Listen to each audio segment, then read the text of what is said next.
Assalamualaikum warahmatullahi wabarakatuh. Pertama-tama dan terutama marilah kita bersyukur kepada Allah Subhanahu wa taala yang mana telah memberikan kesempatan kesehatan kepada kita semua sehingga kita hadir di tempat yang berbahagia ini dalam melaksanakan suatu pengajian.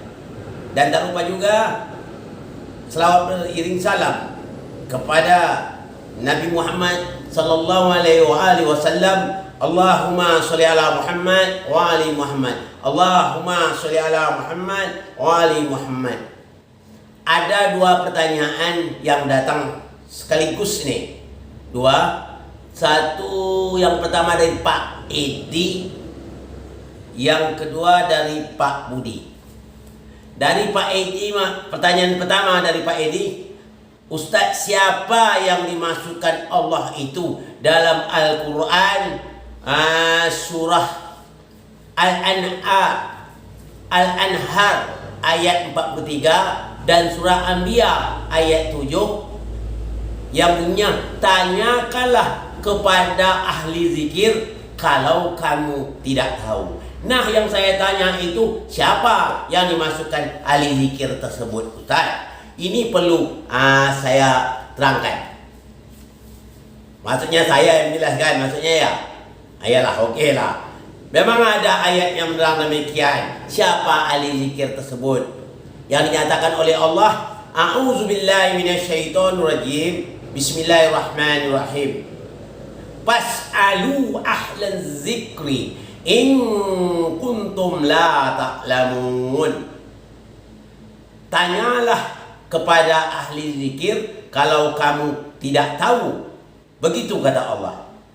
Tapi dalam tafsir ini menerangkan dari Imam Salabi telah mengeluarkan suatu riwayat dalam tafsir Al-Kabir dari Jabir berkata, setelah turun ayat ini, Ali bin Abu Talib berkata, kamilah ahlul bait yang dimaksudkan sebagai ahli zikir.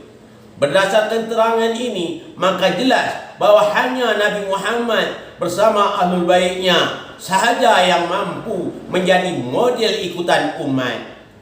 Mereka lah yang digelar orang-orang yang benar, yang mampu membawa umat manusia kepada kebenaran dari Allah Subhanahu wa taala, sekaligus melaksanakan dengan sempurna amanah Allah di muka bumi ini. Kebenaran dan kedudukan ahlul bait diperkokohkan lagi dengan hadis-hadis yang diriwayatkan para sahabat, di antaranya Al-Hakim dari Abu Zar, Al-Barza dari Ibnu Abbas dan Ibnu Zubair, bahwa Rasulullah bersabda, sesungguhnya ahlul baitku perumpamaan perahu Nabi Nuh. Barang siapa yang menaikinya maka selamat. Barang siapa yang meninggalkannya pasti dia akan celaka. Inilah kata Rasulullah sallallahu alaihi wasallam ahlul bait. Jadi yang dimaksudkan ayat tadi adalah ahlul bait Nabi. Jadi bertanyalah kepada ahlul bait Nabi itu sebagaimana yang dikatakan oleh Rasul tadi dan dijelaskan juga oleh Ali bin Abu Talib. Kamilah ahlul bait yang dimasukkan ahli zikir tersebut. Jadi yang dimaksud ahli zikir itu adalah ahlul bait Nabi Muhammad sallallahu alaihi wasallam. Begitu jawabnya Pak Abayah, Pak Edi. Jadi Pak Edi supaya paham ya apa yang saya sampaikan ini, Pak Edi akan paham. Kalau tak paham juga Pak Edi bisa tanya lagi ya. Pak Edi bisa tanya lagi lewat WhatsApp ya. Jangan khawatir. Nah, kena kita berseberangan ini Pak Edi ya, jauh ini, kena Pak Edi juga bertanya terlalu jauh, saya tak bisa juga lantung ke sana ya, karena saya juga berada di kota Dumai. Yang berikutnya, pertanyaan datang dari dari Pak Budi. Maaf Ustaz, melanjuti pengajian kita kemarin, tapi kalau menurut UAS Ustaz, yang memelihara anjing itu memang boleh benar untuk berburu, tapi tidak boleh memelihara anjing itu di dalam rumah. Itu maksud kata Uwan. Kalau untuk berburu atau ke kebun boleh, di dalam rumah saja yang tak boleh katanya. Ya, kalau begitu jawabnya benar. Jangankan anjing, kerbau pun tak boleh kita dalam rumah kita bawa, kotor. Kerbau, kambing, ayam, apalagi sapi, jangan kita pelihara masuk dalam rumah.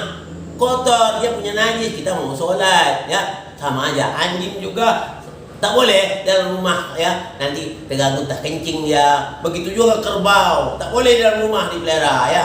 Nah, tapi kalau berdasarkan, makanya saya harapkan itu meletakkan sesuatu itu biarlah pada tempatnya, ya. Letaklah sesuatu itu pada tempatnya. Itulah orang bijaksana. Jadi kita kalau dalam mengaji itu juga nak paham-paham betul, ya. Jadi kalau alasannya itu saya benar juga, memang tak boleh. Jangankan anjing, kerbau pun tak boleh kita pelihara di rumah. Nanti dia kotor, tak berak dia, nanti tak kencing dia, kita sholat terganggu kita. Nah itu maksudnya, ya. Untuk berlanjutnya, untuk itu ya perlu kita banyaklah belajar. Siapa, jangan dalam hati kita ini merasa sudah tamat. Itu yang saya sarankan. Jangan merasa sudah tamat. Jangan kita menganggap sudah pintar. Banyaklah belajar. Kita tamat walaupun dari university, bukan berarti kita tamat dalam belajar, ya. Bukan tamat. Masih banyak lagi belajar. Banyak lagi belajar dalam kehidupan ini. Sangat banyak. Kalau kita perhatikan yang nama pendidikan formal itu cuma 30%. 30% cuma. Yang kita cari yang ada lagi non formal lagi. Yang paling besar inilah namanya dalam kehidupan yang luar ini, yang paling banyak perlu kita pelajari, kita pahami. Sebab yang namanya Allah ini, ayat-ayat Allah itu banyak sekali yang belum kita paham. Ya, ayat-ayat Allah itu banyak yang belum kita paham. Itu yang harus kita pelajari. Nah ya, itu saya harapkan untuk untuk Pak Budi, ya Pak Budi. Nah, saya saran di sini, jangankan anjing Pak Budi, kerbau pun tak boleh dipelihara di rumah, gitu maksudnya.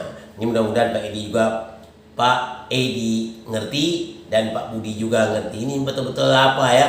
Sama-sama basah kalau dalam bahasa kami. Sama basah apa? Satu Edi, satu Budi, sama-sama basah nama istilah. Nah ini saja yang dapat saya jelaskan untuk berikutnya. Masih ada 4 pertanyaan nanti ya.